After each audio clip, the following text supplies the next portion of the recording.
అత్యాధునిక టెక్నాలజీ కలిగిన America ఇజ్రాయెల్ను Iran బురిడీ కొట్టిస్తోంది. Cheap డ్రోన్లతో విరుచుకుపడి విధ్వంసం సృష్టిస్తోంది. తక్కువ ఖర్చుతో అగ్రరాజ్యానికి భారీ నష్టం కలిగిస్తోంది. ఇరాన్ సుప్రీం లీడర్ ఖమేనీపై బాంబులతో విరుచుకుపడి చంపేసిన అమెరికా, ఇజ్రాయెల్ దేశాలు ఆపై ప్రతీకార దాడులు పెద్దగా ఉండబోవని భావించాయి. కానీ తమ సుప్రీం నేత మరణంతో రగిలిపోయిన ఇరాన్ పెను విధ్వంసమే సృష్టిస్తోంది.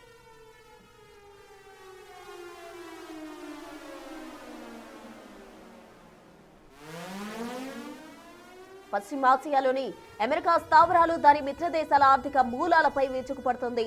అమెరికా, ఇజ్రాయెల్ అధునాతన సాంకేతికతలు, రక్షణ వ్యవస్థలు ఛేదించుకుంటూ సాగుతోంది. ఇరాన్ ప్రతీకార దాడులు యావత్ ప్రపంచాన్ని విస్మయానికి గురిచేస్తున్నాయి.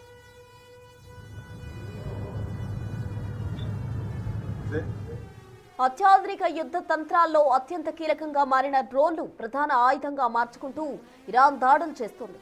సాధారణంగా లోహాలతో తయారయ్యే డ్రోన్లు, క్షిపణులు, ఫైటర్ జెట్లను రాడార్లు సులువుగా గుర్తిస్తాయి.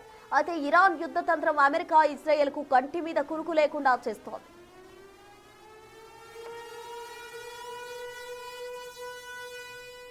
కానీ ఇరాన్ ఇప్పుడు ప్లాస్టిక్, కార్బన్ ఫైబర్ వంటి లోహరహిత పదార్థాలతో తయారు చేసిన షహీద్ 136 తదితర ఆత్మాహుతి డ్రోన్లు ప్రయోగిస్తోంది. వీటిని రాడార్ సిగ్నల్స్ గుర్తించలేకపోతున్నాయి.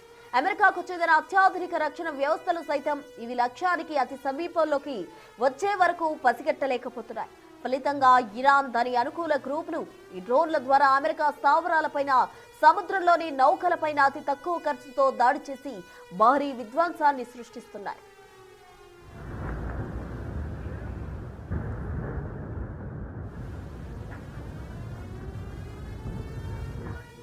ఈ షాహెద్ సిరీస్ డ్రోన్లు చాలా దూరం ప్రయాణించగలవు. పైగా పెద్ద పేలోడ్ను మోసుకెళ్లగలవు. చాలా ఖరీదైన లక్ష్యాలు సునాయాసంగా ఛేదించగలవు. ఆధునిక క్రూయిజ్ క్షిపణి చేయగలిగే పనిని అవి తక్కువ ఖర్చుతో చేయగలవు. పరిణామంలో చిన్నవిగా ఉండే ఈ డ్రోన్లు భూమికి అతి తక్కువ ఎత్తులో ఎగురుతుండడం వల్ల స్టెల్త్ సామర్థ్యంతో పనిచేస్తాయి.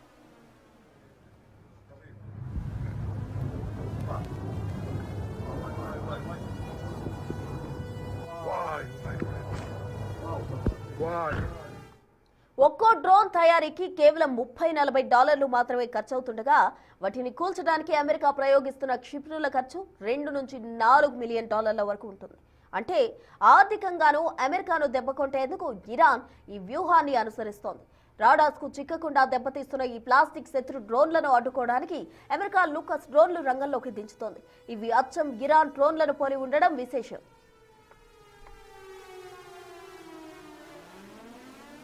రాడార్స్ కు చిక్కని ఈ ప్లాస్టిక్ శత్రువులను అడ్డుకోవడానికి ఇప్పుడు అమెరికా లేజర్ ఆధారిత రక్షణ వ్యవస్థను రంగంలోకి దించాలని యోచిస్తోంది. మొత్తం మీద ఈ సాంకేతిక యుద్ధం పశ్చిమాసియాలో పోరాట దిశను పూర్తిగా మార్చేస్తోంది.